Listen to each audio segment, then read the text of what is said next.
What organizations do you work closely with here in Charlotte? So I work here at the Living Museum of the New South. Mhm. I work in the education department, and I'm also a board member of the Latin American Coalition. Okay. And so what kind of has been your role in them? So what do you do here at the museum and at the Latin American Coalition? So here at the museum, like I said, I work in the education department with the programming. I'm the coordinator for a newest exhibit. It's called Novolution, Latinos in the New South, about the demographic change that's happened in the South over the last 25 years, specifically looking at the Latino community. So I help with the programming, and also because we're a small museum, a small education staff, I also help with other education programs. And at the coalition, I am a board member, so my job as a board member is to help the executive director kind of guide the organization, what is going to be the priorities in the next coming years, and also kind of support the work that the coalition is doing. And so how have you been involved with Greenpeace? I've been not necessarily directly involved. I know Hannah, and I know all the work that they do, and I try to, because Charlotte's also a very small place. The people that are organizing oftentimes kind of just bump into each other, and that's how I met Hannah and I met Monica. Just going to actions or rallies or protests. So that's how I'm kind of connected to that network. Great. So since the passage of Citizens United in 2011, we've seen a lot of money coming into the elections and into certain different political moves. And so would you say that that has an effect on North Carolina families? Let's say whenever politicians listen to corporations or super PACs, they're no longer listening to the people, and so that's definitely an issue when the people that you helped elect no longer represent you necessarily, but are there to represent other corporations or other people, right? So I think money is definitely kind of corrupted the political system here in the United States, unfortunately. Do you see any other threats to our democracy that is affecting us today? I think that definitely the polarization on both sides, from the right and the left. There's a lot of disenchantment, discontent with the politics and the politicians themselves. I see younger people and older people kind of voice those opinions, and it's more divisive than rather than the bringing people together. And you see that all over the United States, but definitely here in the South. There is a kind of on the right. You do see a lot of Tea Party kind of wave still hanging on. Charlotte itself is a blue city in a very red state, or at least turning red. And it's a whole different experience living in the rural areas of North Carolina, or rural areas in the South, than living in kind of a metropolitan area like Charlotte. So I think that's definitely one of the threats, I would say. So living in North Carolina, we know a lot about Duke and how they spend millions of dollars contributing to these elections and into legislation. So what kind of effect do you think that has on our legislation that gets passed? Again, I think when politicians listen more to corporations than to people, that's definitely a problem, right? When the needs of the everyday people kind of get pushed aside to accommodate the needs of corporations, that's when it's definitely a problem. And we see that you mentioned Duke, but we see that with other organizations too, other corporations, other people.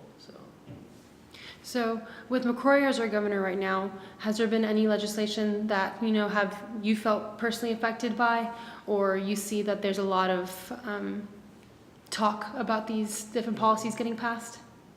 We heard about a lot of HB2 here in Charlotte, and that's definitely while I'm not part of the LGBTQ community, that's something that I have many friends that are, and I care about. I care about them and how do we create welcoming communities, especially the South for a long time was very much black and white.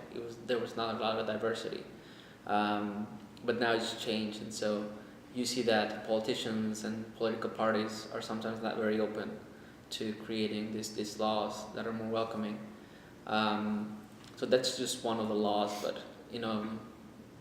since 3-4 years, the legislature really has not been very welcoming to a lot of people, including immigrants, right? Series of laws or proposals to kind of make the lives of everyday people, including immigrants, very difficult. That has definitely taken an effect here. We see it in Charlotte, especially working with the Latin American community, that they don't feel as welcome, as safe with Governor McCrory and other legislators that are in Raleigh. Mm-hmm. So, in your time working here and with the Latin American Coalition, can you describe a success story that you've seen here in Charlotte? I would say working here at the museum and with the Latin American Coalition, I see a lot of people that are moving to Charlotte to kind of start new, and there's definitely now there's a community here for them.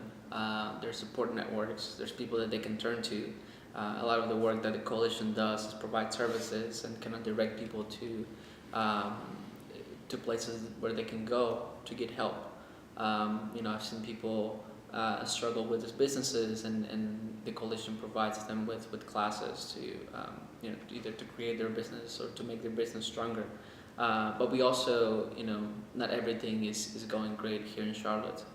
We have a lot of issues with school segregation, with economic mobility, and that definitely affects everybody, but it definitely affects the Latino community. As far as success stories, one of the great things that I've heard about the exhibit that we have here at the museum is that it was needed. And there's people, I think people are now more vocal and are more willing to come out and share their story.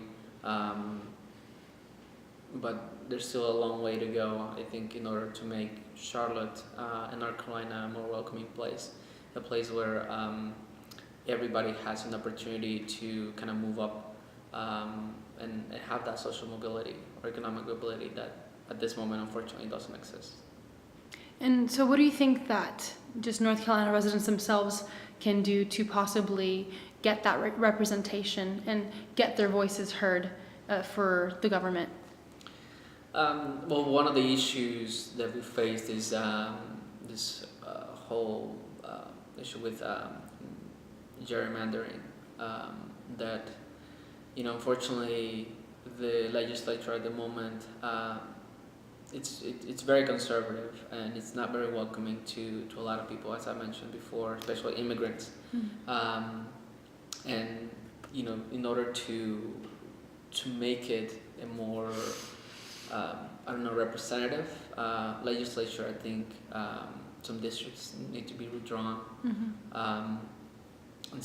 But I see organizations like Greenpeace being active on the ground every day, doing great work, and fighting for legislation and policies that are good for everyone. So I definitely see the hope there. But as far as politicians, as far as parties, I'm not sure at the moment how much can be done. Are there a few things that you hope to see changed in the near future?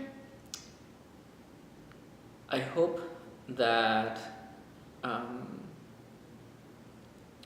in these upcoming elections, that the politicians who do get elected, that they represent the people of North Carolina, all of the people, not just the people of their party, or of their political affiliations, but all of them, whether they're here documented or not, whether they're rich or poor. I think we've seen a lot of disconnect between the General Assembly and the rest of North Carolina, especially kind of the larger cities like Charlotte. So I hope that these upcoming elections are different.